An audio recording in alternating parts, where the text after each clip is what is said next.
반갑습니다. 오늘의 주제는 그리스도인은 죄사함을 받았는데 왜 죽어야 합니까? 입니다. 이 질문은 매우 중요하고요. 또 지혜로운 질문입니다.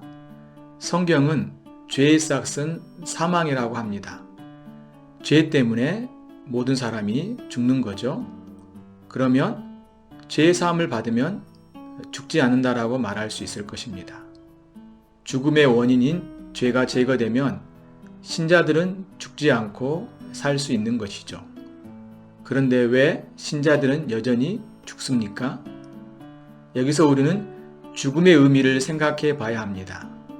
죽음은 단순히 우리의 몸이 죽는 것만을 말하지 않아요. 죽음은 하나님과 관계가 끊어지는 걸 말합니다. 즉, 하나님께서 보내주신 예수 그리스도를 주님으로 믿지 않고 자신이 주인이 되어 자기 뜻대로 사는 것을 말하죠. 이것을 영적인 죽음이라고 말을 합니다. 여기서 두 가지 죽음이 생기는 거죠. 그러니까 하나님을 떠날 때 두 가지 죽음이 생긴다는 겁니다. 첫째, 우리가 알고 있는 몸의 죽음입니다. 우리의 몸이 죽는 것은 하나님을 떠나는 결과이죠. 둘째, 영원한 죽음입니다. 영원한 생명을 살지 못하는 것을 말합니다. 다시 말해서 영원한 심판을 받는다는 것을 말하고 있습니다.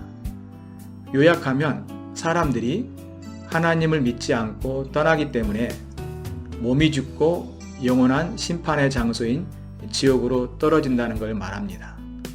실제로 우리는 주위에서 사람들의 몸이 죽는 것을 봅니다.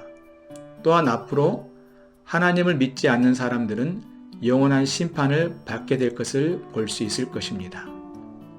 그래서 죄의 싹은 사망이란 말은 우리의 몸의 죽음을 말할 뿐 아니라 영원한 죽음도 말하고 있습니다. 이 구절 이후에 하나님의 은사는 그리스도 안에 있는 영생이라고 말을 하고 있습니다. 하나님은 그리스도를 믿는 자에게 영원한 생명을 선물로 주신다는 것이죠. 따라서 그리스도를 믿는 자는 죽어도 영원한 심판을 받지 않고 오히려 하나님과 영원히 함께 살게 됩니다. 하나님께서 그리스도의 죽음과 부활을 통해서 믿는 우리에게 죄를 사하여 주셨기 때문입니다.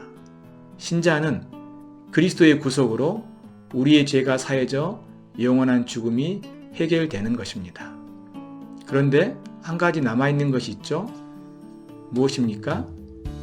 우리의 몸이 죽는다는 것입니다. 신자가 죽는 것은 죄 때문에 죽는 것이 아니라고 했습니다. 만일 우리가 죄 때문에 죽는다면 그리스도의 죽음이 의미가 없게 되는 것이죠. 그의 죽음이 헛되게 되는 것입니다. 그러면 왜 신자는 여전히 죽어야 합니까? 이 답은요, 하이델베르크 요리문답 42문에서 잘 답하고 있습니다. 우리의 죽음은 자기 죄값을 치르는 것이 아니며 단지 죄 짓는 것을 그치고 영생에 들어간다는 것입니다. 우리의 죄 때문에 그 형벌로 죽는 것이 아니라는 것입니다. 그리스도께서 우리의 죄값을 치르셨습니다. 오히려 우리는 이 죽음을 통해서 죄 짓는 것을 멈추게 됩니다. 우리는 살아있는 동안 우리에게 남아있는 죄성으로 죄를 짓는데 이것이 끝나게 된다는 겁니다. 놀라운 은혜입니다. 또한 우리는 죽음을 통해서 영생에 들어가게 됩니다. 하나님과 그의 백성과 영원히 함께 살게 되는 것이죠. 요한복음 5장 24절에서 분명히 말씀합니다. 예수님께서 하신 말씀이죠. 내가 진실로 진실로 너희에게 이르노니 내 말을 듣고 또 나 보내신 이를 믿는 자는 영생을 얻었고 심판에 이르지 아니하나니 사망에서 생명으로 옮겼느니라. 그리스도와 하나님을 믿는 자는 영생을 얻습니다. 믿는 자는 심판을 받지 않습니다. 그 증거가 바로 예수님이 죽으시고 부활하신 겁니다.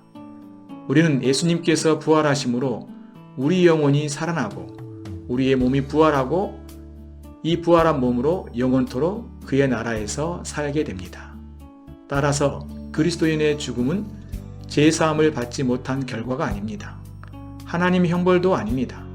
오히려 하나님과 함께합니다. 그래서 우리는 죽음을 슬퍼하지 않아야 합니다. 오히려 서로 위로해야 되고 또한 우리는 소망이 있는 자이기 때문에 이러한 소망을 가지고 살아야 되는 것입니다. 주님의 은혜가 함께 하시길 바랍니다.